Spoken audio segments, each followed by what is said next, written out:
First on Fox this morning, big news from the New York Times in the Michael Brown case. Fox 2's George Sells is live with new details on what Ferguson police officer Darren Wilson told investigators about the day he shot and killed Michael Brown. George. Well, Chandra and Andy, this article contains a lot of firsts. It is the first time we are hearing details about what Officer Wilson reportedly told investigators after that shooting. We're also hearing some of the first details about physical evidence that has been obtained following that shooting. Take a look at some video. The New York Times says they got the information from Justice Department sources in Washington with access to the same evidence which is being presented to the grand jury here. The paper reports that Darren Wilson says he was pinned in his vehicle fearing for his life as he struggled with Michael Brown for his gun. During the wrestling match at the beginning of the scuffle is when this all happened between Wilson and 18-year-old Michael Brown that eventually led to Brown's shooting. Now, the report published online last night says that in the struggle for the weapon,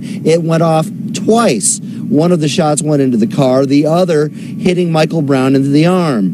Brown's blood, according to forensics obtained by the Times, was found on Darren Wilson's weapon. What the story does not detail, however, is what happened after Brown was out of the police vehicle or what specifically led to Wilson shooting Brown 5 more times. That rather large hole in the timeline continues to be a big part of what is fueling the anger of demonstrators. There have been numerous conflicting witness accounts about what happened, some indicating Brown was surrendering, others saying he was continuing to advance on Wilson as the shots were fired.